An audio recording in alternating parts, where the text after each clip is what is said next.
नमस्कार और जय जोहार संगवारी में यहाँ आज अपन बड़ी माँ के यहाँ भाजी तोड़े बार आए है वो हूँ। और ये है ना संगवारी हो चाय पत्ती हरे जेला चाय बनाते ना तो बहुत मस्त खुशबू वगैरह देते, अच्छा भी लगते। और बाड़ी ला देख सकते हो आप मन ह। मैं यहाँ कांदा भाजी तोड़े ला हूँ संगवारी हो। कटहल के पेड़ हरे और ये साइड में वो है पालक भाजी। रोसाइन करमोता भाजी है, बेल पत्ता है, नींबू देख सकते हो आप मन हा, सेमी वगैरह सब वो है। अनार के पेड़ भी है।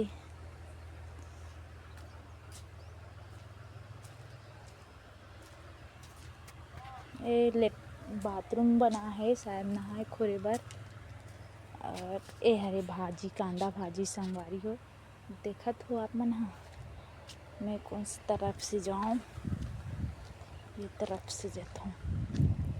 अभी ना पूरा हरा भरा हो जाए, देख हर चीज़ प्रकार कुछ सब प्रकार के वो है वे देख पानी गिरी ना फिर सब चीज़ है उगे चालू हो जाही। नींबू कितना फरे है संगवारी हो देख सकत हो आप मन हा।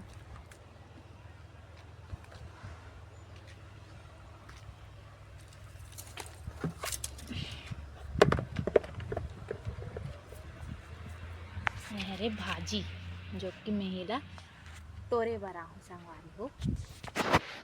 संगवारी हो देख सकते हो हमन हा भाजी तोड़ चुके हा बहन ये दे। अब हमन जावत हन अब घर, दरवाजा बंद है खोलथन। चला रे दरवाजा लगा दो का बड़ी माँ, हट रही। और इस साइड पर कार पता नहीं संगवारी हो, फूल वगैरह सब वो है। Hello like